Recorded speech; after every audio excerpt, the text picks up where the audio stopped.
ద్వైపాక్షిక ఒప్పందాల్లో భాగంగా కిమ్ ట్రంప్ల మధ్య సంతకాలు జరిగాయి. ప్రస్తుతం ట్రంప్ సమావేశంలో మాట్లాడుతున్నారు. లైవ్ లో చూద్దాం. Friends, countless people died in the conflict, including tens of thousands of brave Americans. Yet while the armistice was agreed to, the war never ended, to this day, never ended. But now we can all have hope that it will soon end, and it will soon end. The past does not have to define the future. Yesterday's conflict does not have to be tomorrow's war. And as history has proven over and over again, adversaries can indeed become friends. We can honor the sacrifice of our forefathers by replacing the horrors of battle with the blessings of peace. And that's what we're doing, and that's what we have done. There is no limit to what North Korea can achieve when it gives up its nuclear weapons and embraces commerce and engagement with the rest of the world that really wants to engage. Chairman Kim has before him an opportunity like no other to be remembered as the leader who ushered in a glorious new era of security and prosperity for his people. Chairman Kim and I just signed a joint statement in which he reaffirmed his unwavering commitment to complete denuclearization of the Korean Peninsula. We also agreed to vigorous negotiations to implement the agreement as soon as possible. And he wants to do that. This isn't the past.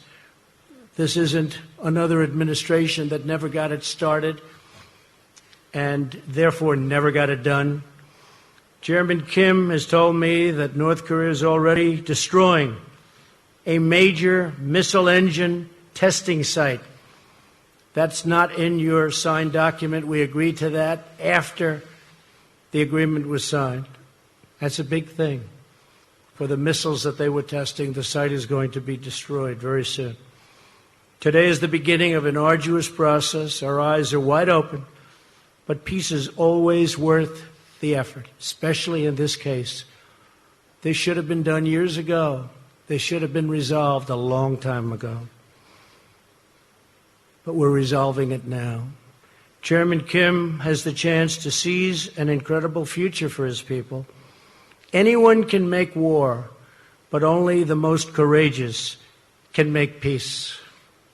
The current state of affairs cannot endure forever. The people of Korea, North and South, are profoundly talented, industrious, and gifted. These are truly gifted people. They share the same heritage, language, customs, culture, and destiny. But to realize their amazing destiny, to reunite their national family, the menace of nuclear weapons will now be removed. In the meantime, the sanctions will remain in effect. We dream of a future where all Koreans can live together in harmony, where families are reunited and hopes are reborn, and where the light of peace chases away the darkness of war. This bright future is within, and this is what's happening. It is right there. It's within our reach. It's going to be there. It's going to happen.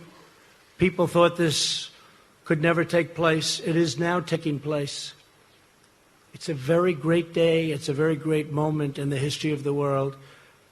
And Chairman Kim is on his way back to North Korea. And I know for a fact, as soon as he arrives, he's going to start a process that's going to make a lot of people very happy and very safe.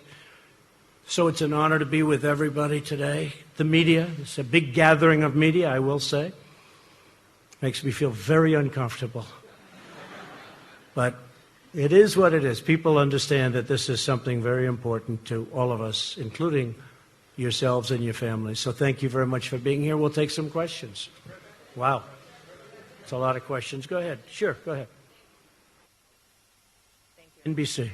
Thanks, Mr. President. Two questions for you, if you don't mind. First, the man you met today, Kim Jong-un, as you know, has killed family members, has starved his own people, is responsible for the death of... Think about it. He rented very few people at that age. You can take 1 out of 10,000 probably couldn't do it.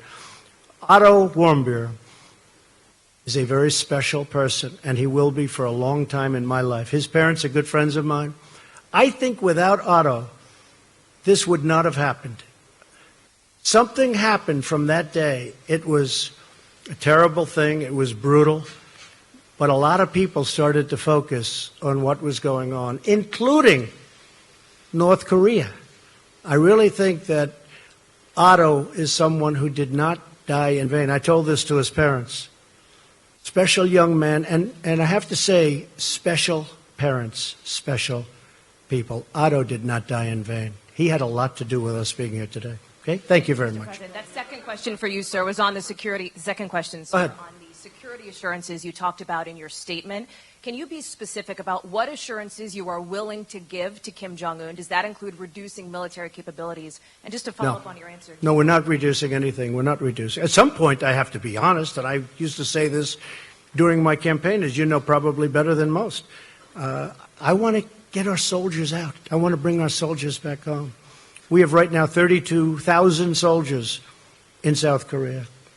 And I'd like to be able to bring them back home. But that's not part of the equation right now. At some point, I hope it will be, but not right now. We will be stopping the war games, which will save us a tremendous amount of money, unless and until we see that the future negotiation is not going along like it should. But we'll be saving a tremendous amount of money. Plus, I think it's very provocative. Yes, John? Yes, John, go ahead. Oh, go ahead. I'm sorry. I thought you were John Roberts. I looked at you. You looked just much better, right? We're frequently confused, Mr. President. Yes. Mr. President, the joint statement does not talk about verifiable or irreversible denuclearization. Yeah. Is that a concession on the part of the United States? No, not at all, because if you look at it, I mean, it said we are going to, let's say here, it will be gone. I don't think you can be any more plain than what we're asking. Issues related to the establishment of the new U.S. DPKR relations, the building.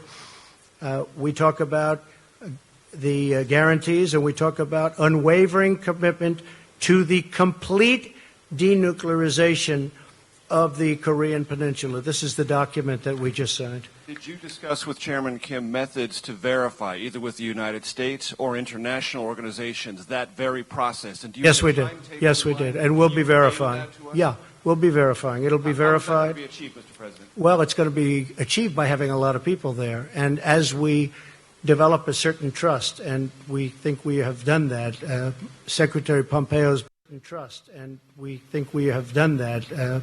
Secretary Pompeo's been really doing a fantastic job, his staff, everybody. As we do that, we're going to have a lot of people there, and we're going to be working with them on a lot of other things. But this is complete denuclearization of North Korea, and it will be verified. Will those people be Americans or international? Combinations of both. Combinations of both. And we have talked about it, yes. Yeah, go ahead. Be nice. Be respectful. I'll be very respectful, sir. What did Kim Jong-un say to you to give you the confidence that for once in the history of North Korea, they are not cheating the system and gaming the world and gaming the people who will have to go in and make sure that they're actually giving up their nuclear arsenal? Yeah, I mean, very fair question.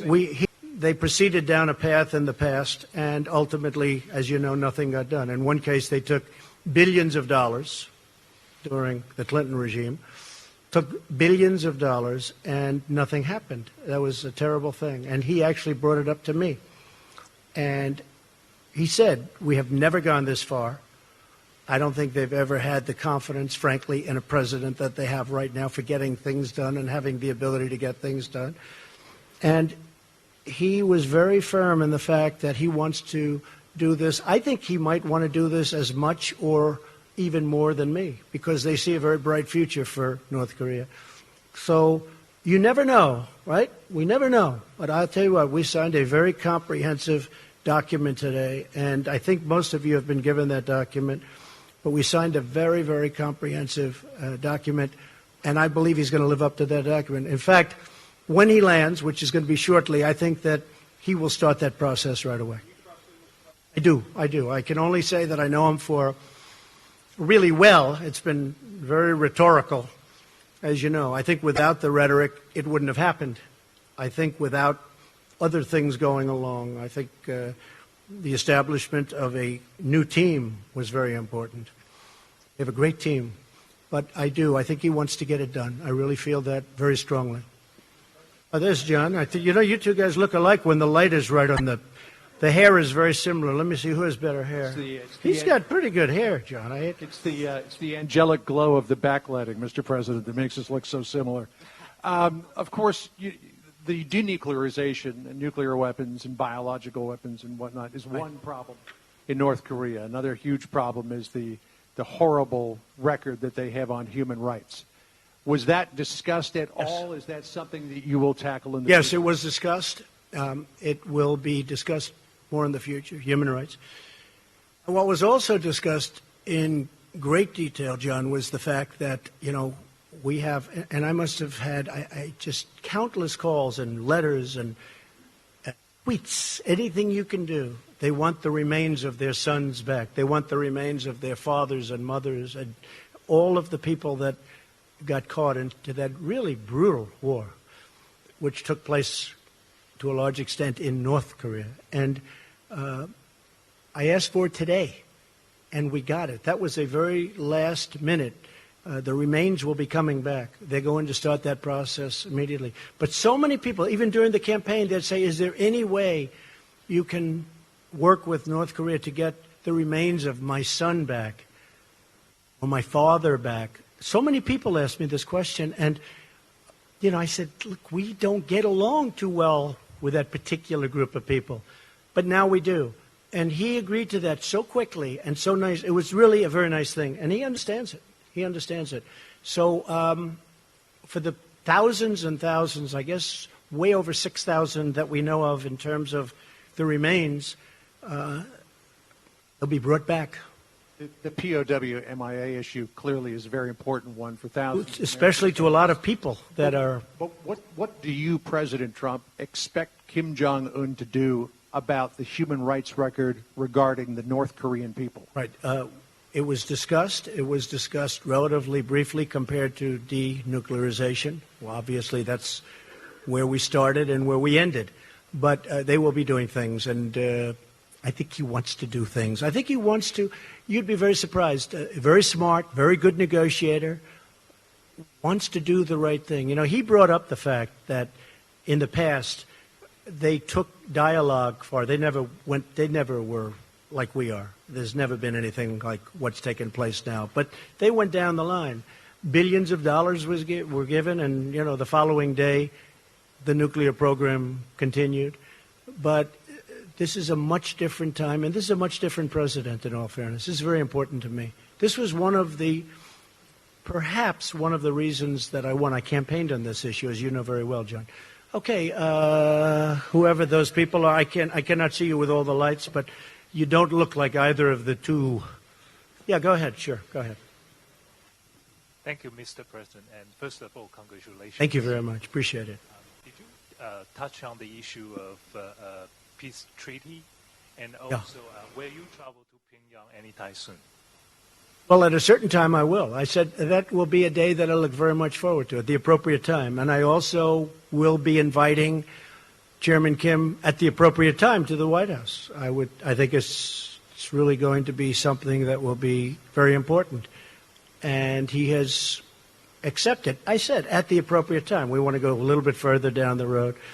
But what we signed today was a lot of things included. And then you have things that weren't included that we got after the deal was signed. I've done that before in my life. And we didn't put it in the agreement because we didn't have time. And I think most of you have been handed out the agreement or soon will. But oh, you have not? Okay. Well, if you could have those agreements passed out. We just finished them just a little while ago. But if you could have the agreements passed out, you'll see what we're talking about. Yes, sir. Go ahead. I want to second the congratulations, President. Thank you. What part did Japan play, and did the abduction issue come up? And yes. Also, the fate of the Christians. And the follow-up question is, when will you be doing an interview with Japanese TV? 50,000 American troops are in Japan. That's true. Again. 50,000 great troops, that's true. Yeah, it did. Abduction, absolutely. This is Prime Minister Abiy's, one of his, certainly, other than the whole denuking subject, certainly his, I would say, his main point. And I brought it up, absolutely, and they're going to be working on that. It will be. We didn't put it down in the document, but it will be worked on. Christians, yes, we are. Brought it up very strongly. You know, Franklin Graham spent and spends a tremendous amount of time in North Korea. He's got it very close to his heart. It did come up, and things will be happening. Okay? Thank you. Great question. Yes, John, go ahead.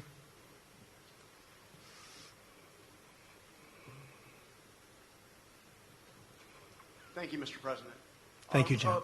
Returning to the question of human rights, you spoke very powerfully on the issue during your State of the Union address. Right. You showed that you had the defector in the First Lady's box with the crutches who escaped. And you, at that point, said that North Korea has more brutally oppressed its people than any other regime on earth.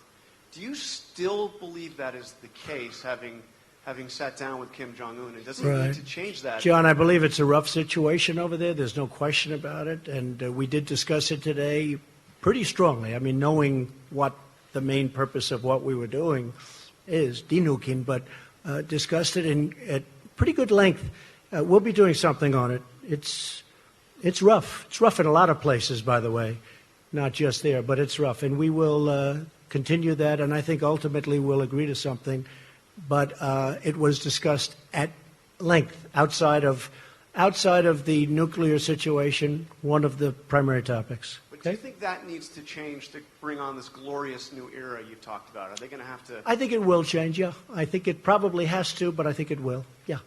Thank you. Thank you very much. Steve, that's you, Steve, right there. Yes, sir. Thank you. What timetable do you envision for their denuclearization? And in the meantime, are you thinking about easing any sanctions? Well, you know, scientifically, I've been watching and reading a lot about this, and it does take a long time to, pull off complete denuclearization. It takes a long time. Scientifically, you have to wait certain periods of time, and a lot of things happen. But despite that, once you start the process, it means it's pretty much over. You can't use them. That's the good news. And that's going to start very, very soon. I believe that's going to start very soon. We will do it as fast as it can mechanically and physically be done, Steve. And the sanctions? The sanctions will come off when we are sure that the nukes are no longer a factor. Sanctions played a big role, but they'll come off at that point. I hope it's going to be soon, but they'll come off. They, as you know, and as I've said, the sanctions right now remain. But at a certain point, I actually look forward to taking them off. And they'll come off when we know we're down the road where it's not going to happen. Nothing's going to happen. Okay? Thank you. Yes, go ahead, please. Thank you, Mr. President. Thank you. Congratulations on this historic summit. Thank you very much. Congratulations to everybody, by the way. Congratulations to everybody. Go ahead. You signed a document with Kim Jong-un. It's essentially a piece of paper. Yesterday we had a briefing from the Secretary of State, Mike Pompeo, and he said the following: many presidents previously have signed off on pieces of paper, only to find that the North Koreans either didn't promise what we thought they had, or actually reneged on those promises. What makes this time different, Mr. President? Well, you have a different administration. You have a different president. You have a different Secretary of State. You have people that are, it's very important to them, and we get it done. The other groups, maybe it wasn't a priority. I don't think they could have done it if it was a priority, frankly. I don't think they honestly could have done it even if it was a priority. And it would have been easier back then. For me, it would have been much easier if this were 10 years ago or 5 years ago. And I'm not just blaming President Obama. I mean, this goes back for 25 years. This should have happened. I was given a very tough hand. I was given this. I was given the Iran deal and plenty of other problems. But we're doing really well. And the Iran deal, I have to be honest, I did it because nuclear is always number one to me. Nuclear is number one. But on the Iran deal, I think Iran is a different country now than it was 3 or 4 months ago. I don't think they're looking so much to the Mediterranean. I don't think they're looking so much at Syria like they were with total confidence. I don't think they're so confident right now. But I hope, with that being said, I hope that at the appropriate time, after these sanctions kick in, and they are brutal, what we've put on Iran, I hope that they're going to come back and negotiate a real deal, because I'd love to be able to do that. But right now it's too soon for that. Yes, please. Mr. President, you also talk about establishing diplomatic relations, Yeah. exchanging ambassadors. How long before that happens? Good question. Hopefully soon, but we'll have to get things moving first. A little bit early for that. We have to get things moving. Yes, go ahead. Hi. Can you clarify when you said you're stopping war games? So Yeah. you are stopping the military exercises with South Korea? Yeah, we've done exercises for a long period of time working with South Korea. And we call them war games, and I call them war games, and they're tremendously expensive. The amount of money that we spend on that is incredible. And South Korea contributes, but not 100%, which is certainly a subject that we have to talk to them about also. And that has to do with the military expense and also the trade.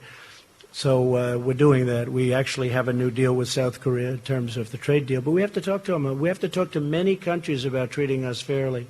But the war games are very expensive. We pay for a big majority of them. We fly in bombers from Guam. I said it when I first started. I said, where do the bombers come from? Guam, nearby. I said, oh, great, nearby. Where's nearby? 6.5 hours. 6.5 hours, that's a long time for these big, massive planes to be flying to South Korea to practice and then drop bombs all over the place and then go back to Guam. I know a lot about airplanes. It's very expensive. And I didn't like it. And what I did say is, and I think it's very provocative. I have to tell you, Jennifer, it's a very provocative situation when I see that, and you have a country right next door. So under the circumstances that we're negotiating a very comprehensive, complete deal, I think it's inappropriate to be having war games. So number one, we save money a lot. And number two, it really is something that I think they very much appreciated. Does North Korea give you something in return, though? Well, we've gotten, I've heard that. I mean, some of the people that, I don't know, maybe they really mean it. I don't always want to go against the press because I just don't, especially not today. This is too important. But I noticed that some of the people were saying that the president has agreed to meet. He has given up so much. I gave up nothing. I'm here. I haven't slept in 25 hours, but I thought it was appropriate to do because we've been negotiating for literally round the clock with them and with us and with John and with Mike, and a whole team of very talented people. But we haven't given up anything other than, you're right, I agreed to meet. And I think the meeting was every bit as good for the United States as it was for North Korea. But I just wrote down some of the things we got. And they got a meeting. But only a person that dislikes Donald Trump would say that I've agreed to make a big commitment. Sure, I've agreed to take a period of time and come here and meet, and that's good. But I think it's great for us and as a country, and I think it's good for them. But what did they do to justify this meeting? Secured commitment for complete denuclearization. That's the big thing. They secured the release of 3 American hostages. They already gave them to us 2 months ago. These people are now living happily back in their homes with their families. And it was pretty rough for them, to put it mildly. Secure the commitment to recover the remains, including, these are of fallen heroes. And they're giving a commitment. They're starting it immediately to recover the remains. And I just went through how many people asked me about it. I was amazed, actually. So many people would ask me, is it possible? Is it possible? At that time, we had no relationship to Chairman Kim or to anybody else in North Korea. It was a very closed society. So we're getting the remains back. Secured the halt of all missile and nuclear tests. For how long has it been? 7 months? You haven't had a missile go up. For 7 months, you haven't had a nuclear test. You haven't had a nuclear explosion. I remember a nuclear event took place, 8.8 on the Richter scale. And they announced, I heard it on the radio, they announced that a massive, earthquake took place somewhere in Asia. And then they said it was in North Korea, and then they found out it was a nuclear test. I said, I never heard of a Richter scale in the high 8s. And if you look, there's been no missile launches. They've blown up their missile area. That's going to take place. That has not been written into the contract. We're going to give you the exact details on that. But they secured a halt of all missiles and of all nuclear tests. They secured the closure of their single primary nuclear test site, all three of them. They're in an area that's common around each other. They secured the closure. They secured the commitment to destroy the missile engine testing site. That was not in your agreement. I got that after we signed the agreement. I said, do me a favor. You've got this missile engine testing site. We know where it is because of the heat. It's incredible the equipment we have, to be honest with you. I said, can you close it up? You're going to close it up. We maintain the ability to continue to apply sanctions. So we're applying sanctions. Now, I had 300 sanctions that I was getting ready to put on last week, and I said, I can't really put on sanctions when I'm meeting with. I thought it would be very disrespectful. 300 very big ones, powerful ones. And I said it would be disrespectful. So, Jennifer, when you look at all of those things that we got, and when we got our hostages back, I didn't pay $1.8 billion in cash, like the hostages that came back from Iran, which was a disgraceful situation, what took place.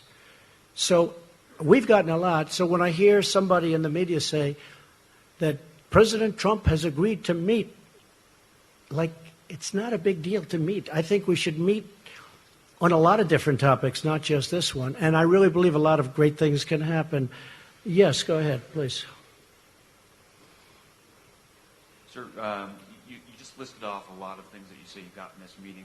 It wasn't too long ago, though, that you said you defined success of this meeting by North Korea giving up its nuclear weapons. Well, that's what they're doing. Well, can you talk about how? Sure, that's what they're doing. I mean, I don't think Kim Jong-un for a complete, verifiable, irreversible. Yeah, I didn't honestly. And can you say why you didn't secure those details in this agreement? Because there's no time. I'm here one day. We're together for many hours intensively, but the process is now going to take place. And I would be surprised, Mike, if they haven't even started already. They have started. They blew up their sites. They blew up their testing site. So, but I will say, he knew prior to coming, this wasn't like a surprise. It wasn't like we'd never discussed it. We discussed it. Mike discussed it very strongly with his counterpart in North Korea. They knew that this was, let's say they didn't agree to that, I couldn't sign any agreement. There was no agreement that could have been signed. So they understood that. And it wasn't a big point today because really this had been taken care of more than any other thing because it was all about this. This has been taken care of before we got here. So when we brought that up today, you see the language. It's very strong. It's in the document. Yes, ma'am. Thank you, Mr. President. Could you talk about the military consequences for North Korea if they don't follow through on the commitments that you're talking about? Well, I don't want to talk. Yeah, I know. That's a tough thing to talk about because I don't want to be threatening. I don't want to be threatening. They understood that. And you've seen what was perhaps going to happen. And, Seoul has 28 million people. We think we have big cities. You look at New York where it has 8 million people. We think it's a big city. Seoul has 28 million people. Think of that. And it's right next to the border. It's right next to the DMZ. It's right there. I mean, if this would have happened, I think, I've heard, 100,000 people. I think you could have lost 20 million people, 30 million people. This is really an honor for me to be doing this because I think, potentially you could have lost, 30, 40, 50 million people. The city of Seoul, one of the biggest cities in the world, is right next to the border. You once spoke about fire and fury. Is that no longer the case? Well, at that time we needed perhaps fire and fury because we could not have allowed that kind of capability from the standpoint of the United States. And certainly Japan wasn't going to allow it either. Japan is right next door. One more thing, Mr. President, could you tell us about the video that you showed before this? Yeah. When did you show that to Kim? What was the goal Today. there? Yeah. We had it made up by some, I hope you liked it. I thought it was good. I thought it was interesting enough to show. One in English and one in Korean. And we had it made up. I showed it to him today, actually during the meeting, toward the end of the meeting. And I think he loved it. They were given, we didn't have a big screen like you have the luxury of having. We didn't need it because we had it on a cassette and an iPad. And they played it. And about 8 of their representatives were watching it. And I thought they were fascinated by it. I thought it was well done. I showed it to you because that's the future. I mean, that could very well be the future. And the other alternative is just not a very good alternative. It's just not good. But I showed it because I really want him to do something. Now, I don't think I had to show it because I really believe he wants to. I think he wants to get it done. Yes, go ahead. How's Staten Island Ferry doing? Okay. He wrote the best story about me with the Staten Island Ferry, and after that, he's never written a good story. I don't know what happened. It's a long time ago. Mr. President, it's been a busy week for you on the international stage. You're leaving this summit here in Singapore having determined that Kim Jong-un is a talented man. You left the G7 summit a few days ago in Canada having determined that Prime Minister Trudeau is weak and dishonest. What do you say to America's allies who worry that you might be jeopardizing our long-term alliances and who worry that you might be treating our historic friends as enemies and our historic enemies as friends? Well, first of all, I think it's a very fair question. I had a very good meeting with the G7, and I left the meeting, and I'll be honest, we are being taken advantage of by virtually every one of those countries, very, very seriously. Now, the United States, because of bad management at the top, because of presidents that didn't care about trade or didn't understand it or whatever reason, for many years, with China being obviously the most successful at it, but the European Union is second, 151 billion we lost. They were represented at the meeting. And we're being taken advantage of on trade. Canada does have very big advantages over us in terms of trade deficits. We have a big trade deficit with Canada. I was reading where, it's actually a surplus. Not a surplus. It's either 17, but it could actually be 100. You know, they put out a document. I don't know if you saw it. They didn't want me to see it, but we found it. Perhaps they were trying to show the power they have. It's close to $100 billion a year loss with Canada. They don't take our farm products, many of them. They charge what was 270%, but somebody told me the other day that a few months ago they raised it to 295% for dairy products. And it's very unfair to our farmers, and it's very unfair to the people of our country, the workers, the farmers, the companies. And we are not able to trade. They have tremendous barriers up. They have tremendous tariffs. So when I put in a countervailing tariff just to get us up a little bit so the balance isn't so much, it's like this. They said, that's so terrible. I said, what's terrible? We have to catch you a little bit. We have to have a little balance. Even if it's not complete, we have to have a little balance. I say this with many countries. Anyway, we finished the meeting. Really, everybody was happy. And I agreed to sign something. I asked for changes. I demanded changes, and those changes were made. In fact, the picture with Angela Merkel, who I get along with very well, where I'm sitting there like this, that picture was, we're waiting for the document because I wanted to see the final document as changed by the changes that I requested. That was a very friendly, I know it didn't look friendly, and I know it was reported like sort of nasty both ways. I was angry at her. Actually, we were just talking, the whole group, about something unrelated to everything, very friendly, waiting for the document to come back so I could read it before I leave. Anyway, I left and it was very friendly. When I got onto the plane, I think that Justin probably didn't know that Air Force One has about 20 televisions. And I see the television, and he's giving a news conference about how he will not be pushed around by the United States. And I say, push him around. We just shook hands. It was very friendly. Look, countries cannot continue to take advantage of us on trade. The numbers are out. Over the last couple of years, and over the last many years, but over the last couple of years, this country has lost $800 billion on trade with other countries, the biggest one being China. $800 billion. $151 billion with the European Union. They don't take our agricultural products, barely.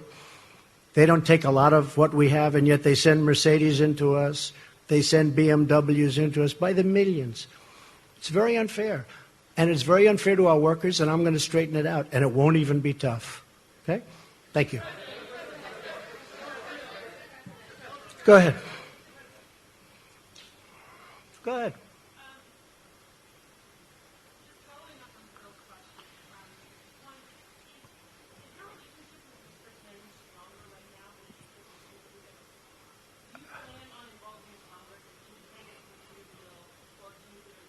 I would like to involve Congress, yes. And no, I have a good relationship with Justin Trudeau. I really did. Other than he had a news conference that he had because he assumed I was in an airplane and I wasn't watching.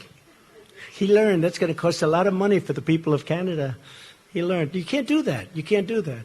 We left. We had a very good relationship. I've had a good relationship with Justin. I have a good relationship with all. I have a very good relationship with Angela Merkel. But on NATO, we're paying 4.2%. She's paying 1% of a much smaller GDP than we have.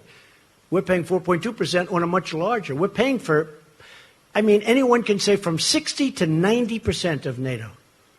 And we're protecting countries of Europe. And then on top of it, they kill us on trade. So you just can't have it that way. It's unfair to our taxpayers and to our people. But no, I have a good relationship with Justin, and I have, I think, a very good relationship with Chairman Kim right now. I really do. I hope it's good, because if it is, we're going to solve a very big problem. I think we've gone a long way to solving it today. Should we keep going for a little while? I don't know. It's up to the legendary Sarah Huckabee Sanders. Should we keep going, Sarah? Okay, we'll go. Well, I don't care. Hey, you know, it just means we get home a little later in the evening, right? Yeah, go ahead. Sure, go ahead. Go ahead. Hi, Mr. President. How are you? I'm nice, good. Nice From the to see you. Straits Times of Singapore. Welcome to the country. Thank you very much. I hope you enjoyed our food. Beautiful country, I did. I just wanted to find out, you describe this as a process. What is the immediate next step? Is there some ongoing dialogue? Yes. We're getting together next week to go into the details.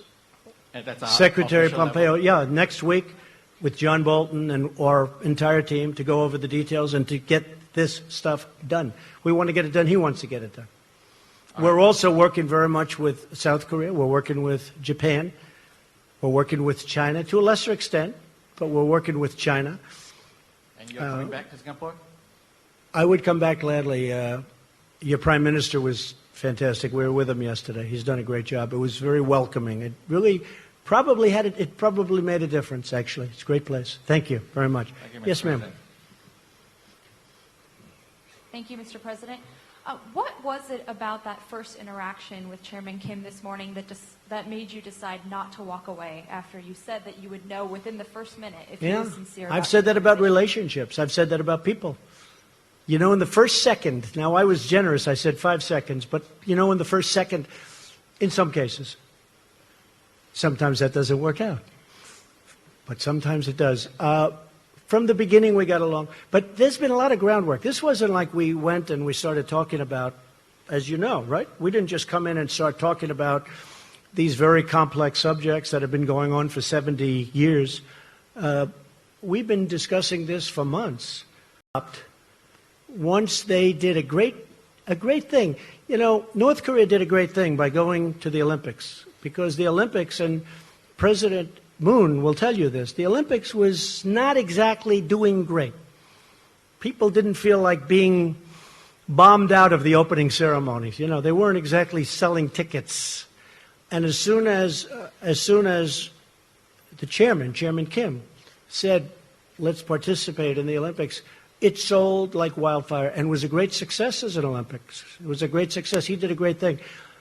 But since that time, pretty much since that time, because as you know, a delegation came from South Korea who had just met with North Korea. They came to the White House. They told me lots of things, including the fact that they'd be willing to de-nuke. We have one of their great people here today, that they were willing to de-nuke. And once that started, we have been really talking about that from the end of the Olympics, when the whole delegation came to say various things, including denuclearization. If I may, a second question. In the document that you signed earlier today, North Korea agreed to commit to denuclearization. To borrow a phrase that you have used to criticize your predecessors and political opponents, how do you ensure that North Korea is not all talk, no action? Well, I think, can you ensure anything? Can I ensure that you're going to be able to sit down properly when you sit down? I mean, you can't ensure anything. All I can say is they want to make a deal. That's what I do. My whole life has been deals. I've done great at it. And that's what I do. And I know when somebody wants to deal, and I know when somebody doesn't. A lot of politicians don't. That's not their thing. But it is my thing. I mean, again, this really could have been done, I think, easier a long time ago. But I know I just feel very strongly, my instinct, my ability or talent, they want to make a deal. And making a deal is a great thing for the world. It's also a great thing for China. Because I can't imagine that China is happy with somebody having nuclear weapons so close. So, China was very helpful. So I think he wants to make a deal. Can anybody be certain? But we're going to be certain soon because the negotiations continue. Okay? Thank you very much. Go ahead. You mentioned that you have raised extensively the issue of human rights with Chairman Kim. I wonder what you would say to the group of people who have no ability whatsoever to hear or to see this press conference, the 100,000 North Koreans kept in a network of gulags. Have you betrayed them by legitimizing the regime in Pyongyang? No, I think I've helped them because I think things will change. I think I've helped them. There's nothing I can say. All I can do is do what I can do. We have to stop the nuclearization. We have to do other things, and that's a very important thing. So at a certain point, hopefully you'll be able to ask me a much more positive question or make a statement. But not much I can do right now. At a certain point, I really believe he's going to do things about it. I think they are one of the great winners today, that large group of people that you're talking about. I think ultimately they're going to be one of the great winners as a group. Yes, sir. Go ahead. Go ahead. Yeah. Would you ever consider removing the sanctions without significant improvement in the human rights situation? No, I want significant improvement. I want to know that it won't be happening. And again, once you start that process, there'll be a point at which, even though you won't be finished for a while because it can't happen scientifically or mechanically, but you're not going to be able to go back. Once we reach that point, I'll start to give that very serious thought. Yes, go ahead. Go ahead. Go ahead. You first. Mr. President, did you also discuss the cost of denuclearization and how North Korea is about to foot the bill while the crippling sanctions remain in place? I'm from Channel News Asia, Singapore. Well, I think that South Korea and I think that Japan will help them very greatly. I think they're prepared to help them. They know they're going to have to help them. I think they're going to help them very greatly. We won't have to help them. The United States has been paying a big price at a lot of different places. But South Korea, which obviously is right next door, and Japan, which essentially is next door, they're going to be helping them, and I think they're going to be doing a very generous job and a terrific job. So they will be helping them. And yes, ma'am, go ahead, behind, yes. Thank you, Mr. President. Thank you. I'd like to follow up on Steve's question. He asked you how long it would take to denuclearize the Korean Peninsula. You said a long time. What does that mean? Well, I don't know when you say a long time. I think we will do it as fast as it can be done scientifically, as fast as it can be done mechanically. I don't think, I've read horror stories. It's a 15-year process, okay? Assuming you wanted to do it quickly, I don't believe that. I think whoever wrote that is wrong. But there will be a point at which, when you're 20% through, you can't go back. I had an uncle who was a great professor for, I believe, 40 years at MIT, and I used to discuss nuclear with him all the time. He was a great expert. He was a great, brilliant genius, Dr. John Trump at MIT. I think he was there 40 years, I was told. In fact, the head of MIT sent me a book on my uncle. But we used to talk about nuclear. He was talking about a very complex subject. It's not just like, oh, gee, let's get rid of the nukes. It takes a period of time. But the main period of time that I'm talking is that first period. When you hit a certain point, you can't go back. It's very hard to go back. And how long will that take? Oh, we don't know, but it'll go pretty quickly. Go ahead. Sure. Thanks, Mr. President. I wanted to ask again on the sanctions campaign. Yeah. You alluded at the very beginning that the Chinese are not doing as great a job securing the border as they were before. You expressed, some doubts when Kim went to see President Xi. The Russian foreign minister was in Pyongyang and said there shouldn't be any sanctions while these negotiations are underway. And the South Koreans are now talking about restoring some form of trade. So with all of those players appearing to be moving toward eroding sanctions, how can you keep the sanctions regime in place? What leverage do you have on these countries? Well, I think we have a lot of leverage. I think we have tremendous leverage. I do believe that China, despite my relationship with President Xi, a man who I told you I have great respect for and like also a lot, we're having very tough talks on trade. And I think that probably affects China somewhat, but I have to do what I have to do. And I think over the last 2 months, the border is more open than it was when we first started. But that is what it is. We have to do it. We have a tremendous deficit in trade, commonly known as a trade deficit. We have a tremendous deficit in trade with China. We have to do something about it. We can't continue to let that happen. And I think that has had an impact on my relationship in terms of the border. I don't think it has a relationship, I don't think it affects my feeling or my relationship to President Xi. But when we first started, we weren't ready to go that route. And as we started preparing and getting ready to do that, I think that's had an impact on, frankly, the border, which is a shame. But I have to do it. I have no choice. For our country, I have to do it. South Korea will do whatever's necessary to get a deal done. If that means we can't trade, well, they're not going to trade. They're definitely not going to trade. If they think, and they would do this with our concurrence, if they think that they can do some work because we're very far down the line, we're actually very far. That document, when you read it today, that's far down the line. That's not something that just happened to be put together. This was done over months. And again, the rhetoric was important and the sanctions were important. I don't even know which one was more important. They were both important. Yeah, go ahead. President David Sanger of the New York Times.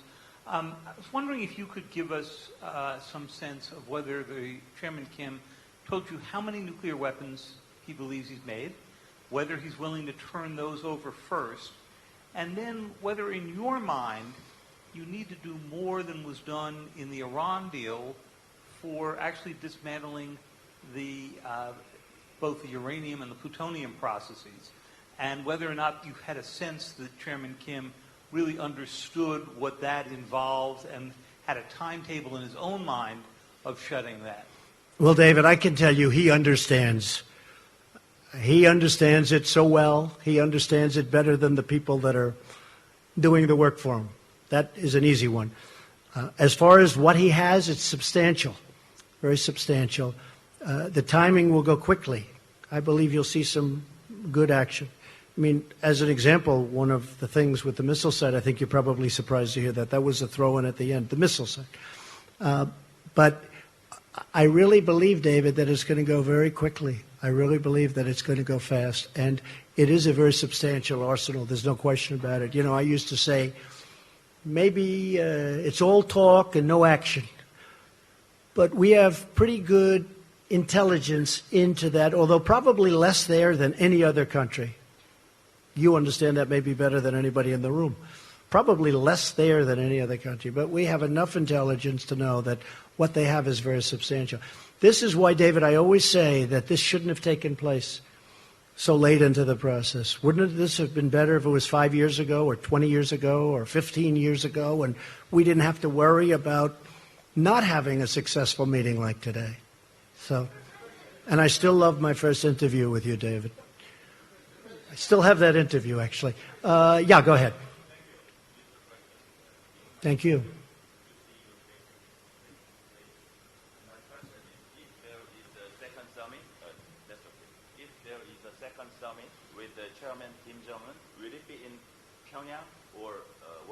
We haven't set that up. We'll probably need another summit. We'll probably need, or meeting, we could use a different term. but we'll probably need another one. I will say this, we're much further along than I would have thought. I did not think we'd be here. I thought, and I've told people, I didn't want to build up people's hopes too much. I told people, I thought that this would be a successful meeting if we got along, we developed a relationship, and we could have maybe gotten to this point in 3 or 4 months from now. But it really happened very quickly. A lot of that was because of the foundation that was, put down before we met. A lot of things happened very fast. We didn't have, as an example, bringing back the remains. That was not one of the things that was on our agenda today. I brought it up at the very end because so many people had talked to me about it. And I brought it up at the very end, and he was really very gracious. Instead of saying, well, let's talk about it the next time, he said, it makes sense. We will do it. And he knew, they know where many of those incredible people are, where they're buried, along roads, along highways, along paths, usually, because our soldiers were moving back and forth and they had to move rapidly. It's very sad. But he knew, and that was brought up at the very end. And, it was really great that he was able to do it. A lot of people are going to be very happy about that. Yes, go ahead, please. Thank you, Mr. President. Thank you. Emerald Robinson, One American News. Congratulations. Thank you. Thank you for the nice way you treat us. We appreciate it. Really, it's very good. It's really beautiful what you do. Go ahead. And now I'll probably get this killer question. Well, I do want to talk about the future of North Korea. It's all right. Specifically the people. Kim Jong-un is saying he's wanting a brighter future with prosperity for his people, yet we know they've lived under oppression. You showed him this video of what the future could be like, but do you have an idea specifically of the model that he would like to go towards? Economically, is he open to more economic freedom? It's a good question. So you saw a tape today, and that I think was done really well, but that was done at the highest level of future development. I told him, you may not want this. You may want to do a much smaller version of this. I mean, you're going to do something, but you may want to do a smaller version. You may not want that with the trains and the everything, super, everything the top. And maybe you won't want that. It's going to be up to them. It's going to be up to them. It's going to be up to the people what they want. They may not want that. I can understand that too. But that was a version of what could happen, what could take place. As an example, they have great beaches. You see that whenever they're exploding their cannons into the ocean, right? So I said, boy, look at that. Wouldn't that make a great condo behind? And I explained, I said, instead of doing that, you could have the best hotels in the world right there. Think of it from a real estate perspective. You have South Korea, you have China, and they own the land in the middle. How bad is that, right? It's great. But I told them, I said, you may not want to do what's there. You may want to do a smaller version of it, or, and that could be. Although I tell you what, he looked at that tape, he looked at that iPad, and I'm telling you, they really enjoyed it, I believe. Okay? Yeah, go ahead. A couple of more. Okay, we'll do 3 more. Yeah, go ahead. Go. Brian Bennett from Time Magazine. Yes, hi, Brian. Am I undercover again this week? Boy, have I been so many covers. Entirely possible. Huh? I know. That's okay. Do you now see Kim Jong-un as an equal? In what way?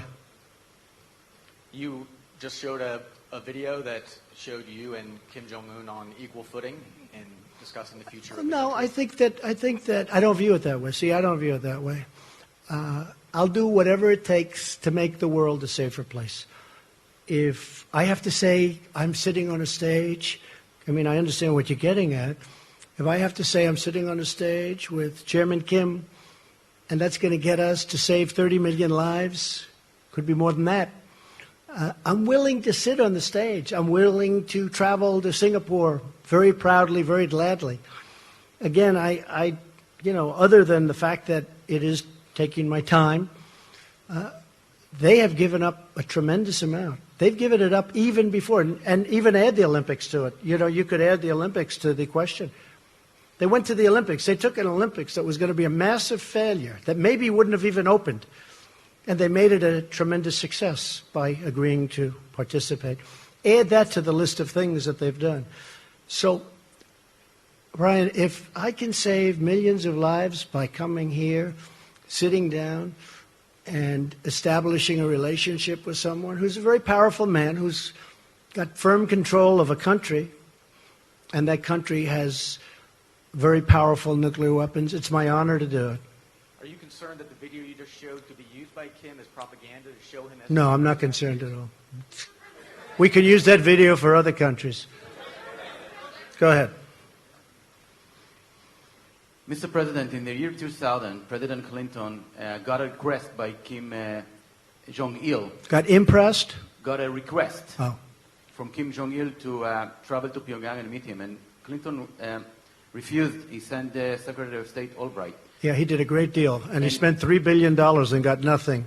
They started making nuclear weapons. Mr. President, you, on the other hand, got the request and right away went here to meet him. And do you understand those people who say that you gave him the ultimate present, a legitimacy to a regime who oppresses its people without an ongoing process before you, as the U.S. President, as the leader of the free world, meet and shake hands with this leader of North Korea who is perceived to be oppressing brutally his own people? Okay, good. I think we just answered the question. But do you understand I understand it much better than you do. Okay. Yeah, go ahead. Go ahead. Thank you very much. Yes. Mr. President, Eliana Johnson with Sure. Politico. Hi. Hi. You mentioned a couple specific concessions that you got from Kim, the return of remains and the destruction of the nuclear site. And I know you said that was And an much add-on. more, and much more than that. Yeah, I know you said the last thing was an add-on and it wasn't in the agreement, but that he gave you his word. If he doesn't follow through on these things, what are you prepared to do in response, and will you lose faith in this process? No, I think he'll do it. I really believe that. Otherwise, I wouldn't be doing this. I really believe, and it was really the engine testing site, in addition to all of the other things that they've agreed to do. It was they have a very powerful engine testing site that, again, we're able to see because of the heat that it emits. And yeah, I'm able to.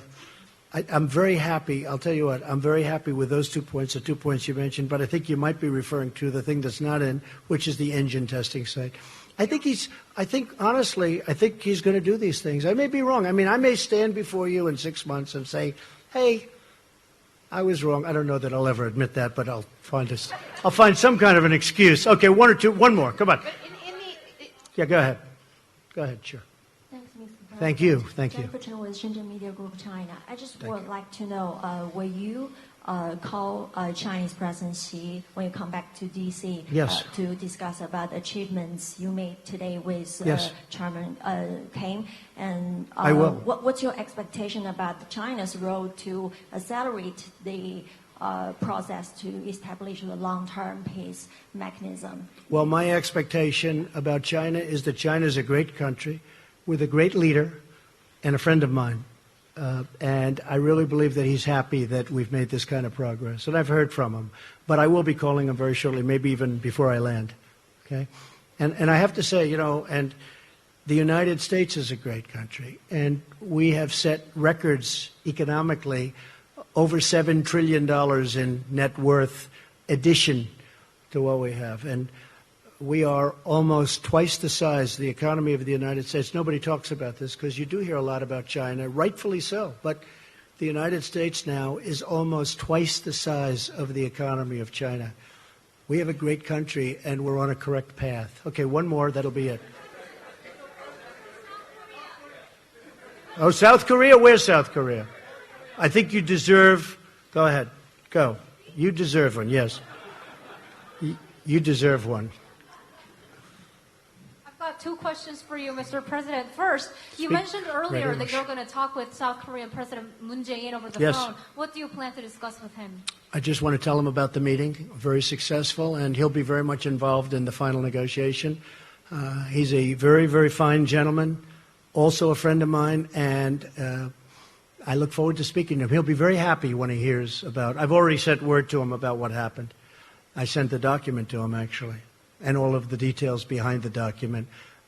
So I'll be talking to him very shortly. If I may ask another question, in signing the peace treaty, do you plan to work this out with North Korea's Chairman Kim only, or what do you think about the involvement of South Korea and China as the signatories? I'd like to have them involved also. There's a Both question of as them, to both whether of or them. not we're supposed to or whether or not we legally have to. I don't care. I think it would be great to have China involved and also, of course, South Korea. Okay?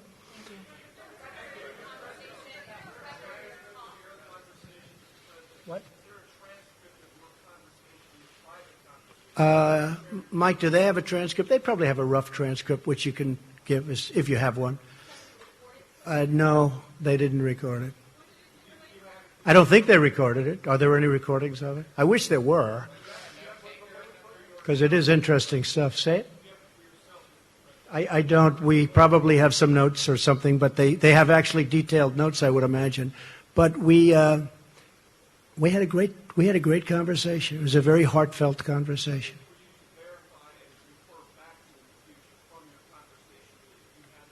Yeah, well, I don't have to verify because I have one of the great memories of all time, so I don't have to. Okay. Okay. Yeah, but I don't want to discuss it. But what we did is we've had numerous discussions. We've had very important relationships established at Mike's level and other levels. In fact, a couple of people are here from, as you know, from North Korea. They're in the room. We have a few people in the back also from the room. So when we went into this final agreement, very importantly, we really didn't go in cold. We went in with tremendous relationship and tremendous knowledge, and I think that's why we got it done.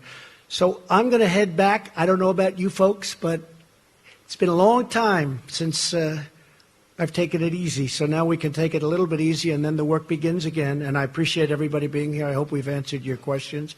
And thank you very much. And sort of congratulations to everybody, because this is really, to me, it's a very important event in world history. And to be really true to myself, I have to add, I want to get it completed. So Mike, our whole team has to get to work and get it completed, because otherwise we've done a good job. But if you don't get the ball over the goal line, it doesn't mean enough, okay? So thank you, and sort of congratulations to everybody in the room. Thank you very much. Appreciate it. Thank you.